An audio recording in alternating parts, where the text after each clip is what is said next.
সুপ্রিয় নবম ও দশম শ্রেণীর শিক্ষার্থী বন্ধুরা, আজকের পর্বে সবাইকে স্বাগত।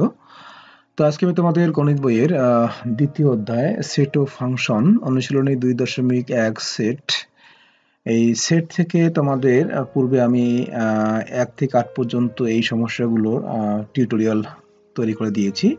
আশা করি তোমরা দেখেছো। তো আজকে আমি তোমাদের এই 9, 10, 11 এই তিনটি সমস্যা নিয়ে আলোচনা করব। তো প্রথমে যে 9 নম্বর সমস্যা তোমরা দেখতে পাচ্ছ যে এ এবং বি যথাক্রমে 35 এবং 45 এর সকল গুণনীয়কের সেট হলে এ ইউনিয়ন বি এবং এ ইন্টারসেকশন বি নির্ণয় করো। তো আমরা প্রথমে কি করব, যে যেহেতু বলতেছে যে এ এবং বি হচ্ছে যথাক্রমে 35 এবং 45 এর সকল গুণনীয়কের সেট, তাহলে এ হচ্ছে 35 এর গুণনীয়কের সেট এবং বি হচ্ছে 45 এর গুণনীয়কের সেট।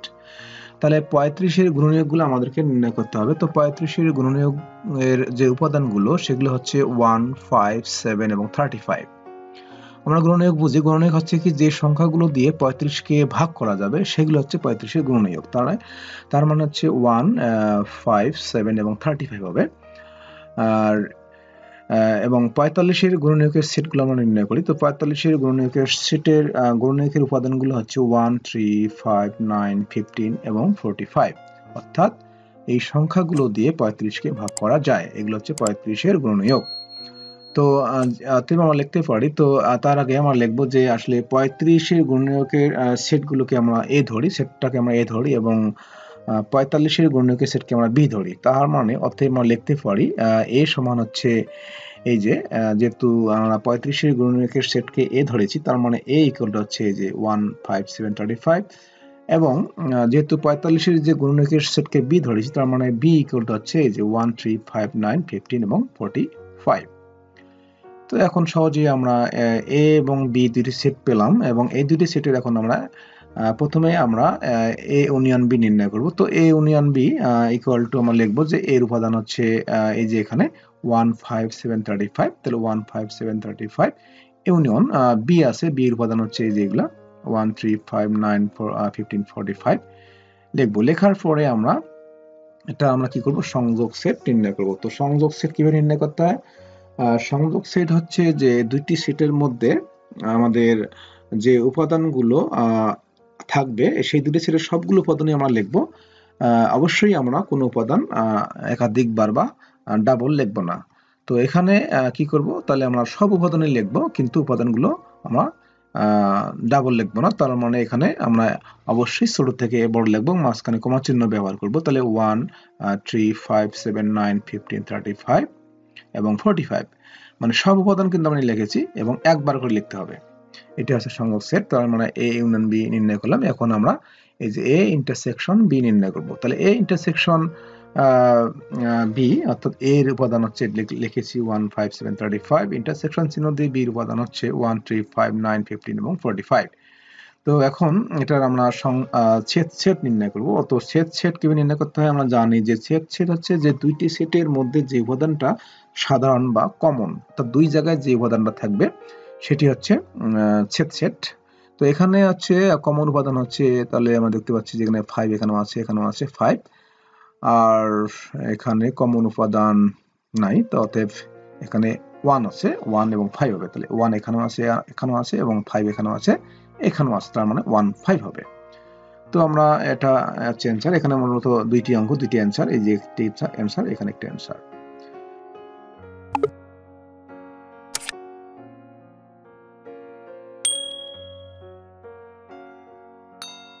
তো এরপরে আমরা 10 নম্বর যে সমস্যাটি সেটি সমাধান করব। তো 10 নম্বর যে সমস্যাটি সেটি হচ্ছে যে সকল স্বাভাবিক সংখ্যা দ্বারা 346 এবং 556 কে ভাগ করলে প্রতি ক্ষেত্রে 31 অবশিষ্ট থাকে, এদের সেট নির্ণয় করো। তো প্রথমে আমরা যে কথাটি লিখব সেটি হচ্ছে যে তাহলে আমাদের যে সকল স্বাভাবিক সংখ্যা দ্বারা 346 এবং 556 কে ভাগ করলে প্রতি ক্ষেত্রে 31 অবশিষ্ট থাকবে, সেই সংখ্যাগুলো 31 অপেক্ষা বড়। তাহলে আমরা অবশ্যই যে সংখ্যাগুলো দিয়ে এই সংখ্যা দুইটাকে ভাগ করা হবে সেগুলো হচ্ছে ভাজক। তাহলে ভাজক এবং ভাগ করার পর যেটা থাকে সেটা হলো অবশিষ্ট। যেহেতু 31 এখানে অবশিষ্ট থাকে, সেক্ষেত্রে অবশ্যই কি হবে, ভাজক কিন্তু অবশিষ্ট অপেক্ষা বড় হয়। তার মানে অবশ্যই এই যে বলা হচ্ছে যে 31 অপেক্ষা কি বড়। এবং সংখ্যাগুলো অবশ্যই কি হবে, অর্থাৎ আমরা যদি ভাজ্য থেকে অবশিষ্ট বাদ দিই, তাহলে যে সংখ্যাটি পাওয়া যায় সেই সংখ্যাটি কিন্তু অবশ্যই ভাজক দ্বারা কি হয়, নিঃশেষে বিভাজ্য হয়। তো এখানে আমরা একটা রাফ করেছি, বা রাফ তোমাদের বোঝানোর জন্য, যে এখানে তোমরা খেয়াল করো যে এখানে আমরা যদি 5 দিয়ে 32কে ভাগ করি, তাহলে 5 6 30, এখানে অবশিষ্ট থাকতেছে 2। তো এখানে ভাজক হচ্ছে 5 এবং ভাজ্য হচ্ছে 32 এবং ভাগফল হচ্ছে 6 এবং অবশিষ্ট হচ্ছে 2। তাহলে এখানে একটা জিনিস আমরা খেয়াল করি, সেটা হচ্ছে কি, যে এখানে বলা হচ্ছে যে যে সংখ্যাগুলো দ্বারা, স্বাভাবিক সংখ্যা দ্বারা এটাকে ভাগ করা হচ্ছে, সেই সংখ্যাগুলো অবশ্যই কি অবশিষ্ট অপেক্ষা বড় হয়। তাহলে সেক্ষেত্রে দেখো, খেয়াল করো যে এখানে ভাগ করার পর এখানে অবশিষ্ট 2 আছে, 2 কিন্তু অবশ্যই 2 থেকে কিন্তু 5 বড়। এবং আমরা যদি এই 32 থেকে, অর্থাৎ এই ভাজ্য, এখান থেকে আমরা অবশিষ্টটা বাদ দেই, অর্থাৎ 32 থেকে 2 বিয়োগ করলে হয় 30, সেই 30 সংখ্যাটা অবশ্যই 5 দিয়ে কিন্তু বিভাজ্য, 5 6 30। এখানে কিন্তু সেই কথাটি বলা হয়েছে। অর্থাৎ আমরা যদি এই সংখ্যাগুলো থেকে অবশিষ্ট সংখ্যাটা বাদ দিই, তাহলে 315 এবং 525 পাই। তাহলে 315 এবং 525 অবশ্যই কি হবে, এই যে এই স্বাভাবিক সংখ্যাগুলো দ্বারা কি হবে, বিভাজ্য হবে। যেমন এখানে 32 থেকে 2 বিয়োগ করলে 30 হয়, 30 অবশ্যই 5 দ্বারা বিভাজ্য হবে। তাহলে আমরা এখন লিখব যে, মনে করি যে 31 অপেক্ষা বড় এবং 331 অপেক্ষা বড় 315 এর গুণনীয়কের ছেদ আছে। অর্থাৎ এখানে যে সংখ্যাগুলো দ্বারা 315কে ভাগ করা হবে, সেগুলো অবশ্যই 315 গুণনীয়ক হবে এবং 31 অপেক্ষা বড় হতে হবে, সেগুলো হচ্ছে সেই সেটকে আমরা এ ধরবো। এবং 31 অপেক্ষা বড় 525 এর গুণনীয়কের সেটকে আমরা বি ধরবো। তো এখন আমরা 31 অপেক্ষা বড় 315 এর গুণনীয়কের সেট, অর্থাৎ আমরা প্রথমে এখন আমরা 315 যে গুণনীয়কগুলো সেগুলো আমরা নির্ণয় করব। তো 315 যে গুণনীয়কগুলো প্রথমে আমরা এভাবে লিখব, 1 গুণন 315, অর্থাৎ 1 গুণন 315, তারপরে 3 গুণন 105, তারপরে হচ্ছে 5 গুণন 63, তারপরে হচ্ছে 7 গুণন 45, তারপরে হচ্ছে 9 গুণন 35। আচ্ছা, তাহলে এরকম হয়। অর্থাৎ এগুলো হচ্ছে 315 গুণনীয়ক। এই সংখ্যাগুলো দিয়ে কিন্তু 315কে ভাগ করা যাবে। এরপরে আমরা এটার গুণনীয়কগুলো নির্ণয় করি। এই যে 525, তাহলে 1 গুণন 525, 3 গুণন 175, তারপর হচ্ছে 5 গুণন 105, তারপর হচ্ছে 7 গুণন 75, 15 গুণন 35। তো এগুলো হচ্ছে কি 525 এর গুণনীয়ক। তাহলে অবশ্যই আমরা কি করব, যে 31 অপেক্ষা বড় এই সংখ্যাগুলোর মধ্যে যে সংখ্যাগুলো 31 অপেক্ষা বড় সেগুলো আমরা লিখব, সেগুলো a ইকুয়াল টু সেগুলোই হবে। অর্থাৎ যেহেতু এখানে বলা হচ্ছে যে 31 অপেক্ষা বড় 315 যে গুণনীয়কের সেট, সেটাকে আমরা a ধরেছি, তার মানে a ইকুয়াল টু কি লিখতে পারি, যে এগুলোর মধ্যে যে সংখ্যাগুলো 31 অপেক্ষা বড়, তাহলে 35 হবে, যে 35, 45, 63, 105 এবং 315। একইভাবে বি ইকুয়াল টু লিখতে পারি আমরা, এখান থেকে যে গুণনীয়কগুলো আছে সে গুণনীয়কগুলোর মধ্যে 31 অপেক্ষা যেগুলো বড়, যেমন হচ্ছে 35, 75, 105, 175 এবং 525, এই যে আমরা লিখেছি। তাহলে এদের এখন আমরা কি সেট নির্ণয় করব। তাহলে এদের সেট অবশ্যই আমরা কি করব, এদের সেট নির্ণয় করতে হবে। তাহলে অতএব A intersection B equal to এর উপাদান হচ্ছে এই যে এগুলো এবং বি এর উপাদান হচ্ছে এগুলো। তাহলে এদের যদি সেট নির্ণয় করি, তার মানে এদের কমন উপাদানটা আমাদের এখানে লিখতে হবে। কমন উপাদান হচ্ছে এখানে 35 এবং 105। এই যে এখানে 35 আছে, এখানেও 35 আছে এবং এখানেও 105 আছে, এখানেও 105 আছে। তো অতএব নির্ণয় সেট হচ্ছে 35 এবং 105। তো শিক্ষার্থী বন্ধুরা, এখন আমরা 11 নম্বর যে সমস্যাটা আছে সেটি করব। তো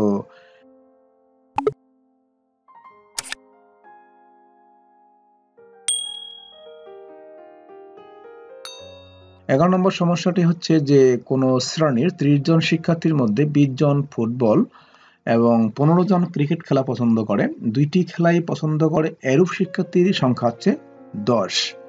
কতজন শিক্ষার্থী দুইটি খেলাই পছন্দ করে না, অর্থাৎ ফুটবলও পছন্দ করে না এবং ক্রিকেটও পছন্দ করে না, সেই সংখ্যাটা আমাদেরকে ভেন চিত্রের সাহায্যে দেখাতে হবে। তো প্রথমে আমরা মনে করি আমরা কি করব, একটা ভেন চিত্র আঁকবো। তো ভেন চিত্রটা আমরা এই কি করব, যে এখানে আমরা লিখেছি যে ভেন চিত্রটা হবে আয়তাকার। আমরা একটা আয়তাকার একটা ভেন চিত্র আঁকবো। যে দেখো খেয়াল করে এখানে, এই যে এটি হচ্ছে একটা আয়তাকার ক্ষেত্র। এটা ধরি আমরা হচ্ছে এস, এটি হচ্ছে এস।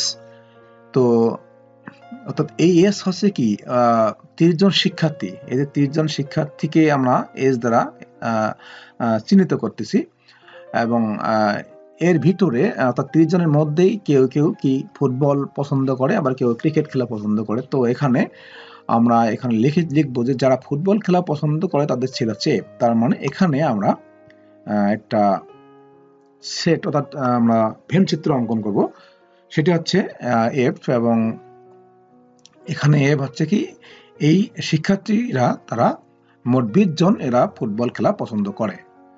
এরপরে হচ্ছে আমরা যারা ক্রিকেট খেলা পছন্দ করে তাদের সেট আমরা আরেকটা এখানে ভেন চিত্র রাখবো, এই যে এখানে। তো সেটি হচ্ছে কি সি, এরা কি করে, এরা 15 জন এরা ক্রিকেট খেলা পছন্দ করে। আচ্ছা, এখন এখানে ফলে ভেন চিত্রটি কি হচ্ছে, 4টি নিশ্চিত সেটে বিভক্ত হয়েছে। অর্থাৎ এখানে 4টি নিশ্চিত সেট, যাদেরকে আমরা P1 P2 P3 পদ দ্বারা চিহ্নিত করব। তাহলে এটা P1 হবে, এবং এটি হচ্ছে এইটুকু অংশ হচ্ছে P2, এটা হচ্ছে P3, এবং এটা এর ভিতরে অর্থাৎ এস এর ভিতরে যেটা আছে সেটা হচ্ছে P4। তো এখানে একটি কথা বলে রাখা দরকার, সেটা হচ্ছে নিশ্চিত সেট, যেটাকে আমি ইংরেজিতে বলি ডিসজয়েন্ট সেট। তো নিশ্চিত সেট বা ডিসজয়েন্ট সেট হচ্ছে যে দুইটি সেটের মধ্যে যদি কোনো সাধারণ উপাদান না থাকে তবে দুইটি সেটকে পরস্পর নিশ্চিত সেট বলে। তো এই সেট 3টি অবশ্যই নিশ্চিত সেট হবে, কারণ হচ্ছে এই 4টি সেটের মধ্যে কোনো সাধারণ উপাদান থাকবে না। তো এখন আমরা লিখবো যে উভয় খেলা পছন্দ করে তাদের সেট হচ্ছে P2। অর্থাৎ এখানে খেয়াল করো, এই যে এই অংশটা, অর্থাৎ এই যে এখানে এফ এর অংশ আছে এবং সি এর অংশ আছে, এই অংশটুকু হচ্ছে কি, এই অংশটুকু কিন্তু মূলত হচ্ছে এফ ইন্টারসেকশন সি, অর্থাৎ কমন। এফ এবং সি এর কমন উপাদান হচ্ছে কি এফ ইন্টারসেকশন সি, অর্থাৎ P2। কাজে আমরা লিখবো P2 equal to F intersection C, অর্থাৎ এইটুকু অংশই কিন্তু কি এফ ইন্টারসেকশন সি সেট, এইটুকু হচ্ছে সেট করেছে। এটা হচ্ছে এফ এরও কিছু অংশ আছে এবং সি এরও কিছু অংশ আছে, কাজে এটা হচ্ছে কি এফ ইন্টারসেকশন সি, এবং এটাকে আমরা P2 ধরেছি। তার মানে P2 equal to F intersection C, যার সদস্য সংখ্যা কত 10। এই যে এখানে বলা হচ্ছে যে যারা উভয় খেলা পছন্দ করে, তার মানে এই যে এইটুকু অংশের মধ্যে যে প্লেয়ার গুলো থাকে তারাই কিন্তু কি উভয় খেলা পছন্দ করে, অর্থাৎ ফুটবলও পছন্দ করে এবং ক্রিকেট খেলাও পছন্দ করে। এরপরে আমরা যারা শুধু ফুটবল খেলা পছন্দ করে তাদেরকে আমরা কি লিখতে পারি, এখানে আমরা যেহেতু আগেই লিখেছি এই যে এখানে এই P1, অর্থাৎ এই যে ফুটবল খেলা পছন্দ করে, এখানে এটা হচ্ছে ফুটবল খেলা পছন্দ করে, এটা হচ্ছে এটার ভেন চিত্র হচ্ছে এফ পুরোটায়। তো তার মধ্যে এখানে এর মধ্যে কিছু মানে কি করে, তারা ফুটবল পছন্দ করে, আবার কেউ ক্রিকেট পছন্দ করে। এই যে তাহলে এখান থেকে আমরা যদি কি করি, এখান থেকে আমরা এই যে শুধু ফুটবল খেলা পছন্দ করে এই অংশটা, এই যে এটা বাদ দিতে হবে, এই অংশটা বাদ দিতে হবে। এই যে এটা অংশটা বাদ দিলে আমরা এই যে এই অংশটা পাবো, এই অংশটা এটা হচ্ছে P1। তাহলে P1 ইকুয়াল টু আমরা কিভাবে পাবো, এই যে এফ থেকে আমরা, এটা যেহেতু পুরোটা এফ থেকে আমরা এই P2 বাদ দিব, এইটা বাদ দিব, এই অংশটা সেট, এই অংশটা হচ্ছে মাঝখানে যে অংশটা আছে এটা হচ্ছে কি বাদ দিলে আমরা এই অংশটা পাবো, অর্থাৎ P1 ইকুয়াল টু পাবো এফ বা P2। তাহলে এফ হচ্ছে যার সদস্য সংখ্যা এফ বা P2 মান হচ্ছে এফ হচ্ছে কত, এফ হচ্ছে যারা ফুটবল খেলা পছন্দ করে তাদের সেট। তাহলে এফ হচ্ছে কি 20 জন আছে এফে, তাহলে 20 মাইনাস P2 হচ্ছে কি, এখানে P2 মান বের করেছি হচ্ছে 10, অর্থাৎ P2 এর মধ্যে 10 জন সদস্য আছে, তাহলে 20 মাইনাস 10 হচ্ছে ইকুয়াল টু 10, অর্থাৎ এই 10 জন শুধুমাত্র ফুটবল খেলা পছন্দ করে। এরপরে শুধু ক্রিকেট খেলা পছন্দ করে তাদের সেট আমরা পিতে ধরবো, কারণ হচ্ছে যে এই যে এখানে একইভাবে আমরা এই যে সি যে ভেন চিত্রটা আছে এটি হচ্ছে যারা ক্রিকেট খেলা পছন্দ করে, এর মধ্যে আবার দেখা যাচ্ছে যে কিছু উভয় খেলা পছন্দ করে, অর্থাৎ P2।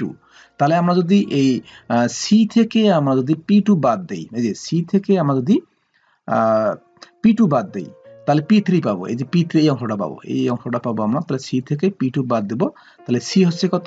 C হচ্ছে যারা ক্রিকেট খেলা পছন্দ করে 15 বিয়োগ P2 হচ্ছে কি উভয় খেলা পছন্দ করে, অর্থাৎ এই P2 মান হচ্ছে 10। তাহলে 15 বিয়োগ 10 এগুলো হচ্ছে 5। এই 5 জনে শুধুমাত্র ক্রিকেট খেলা পছন্দ করে। এখন একটি এবং উভয় খেলা পছন্দ করে তাদের সেট হচ্ছে P4।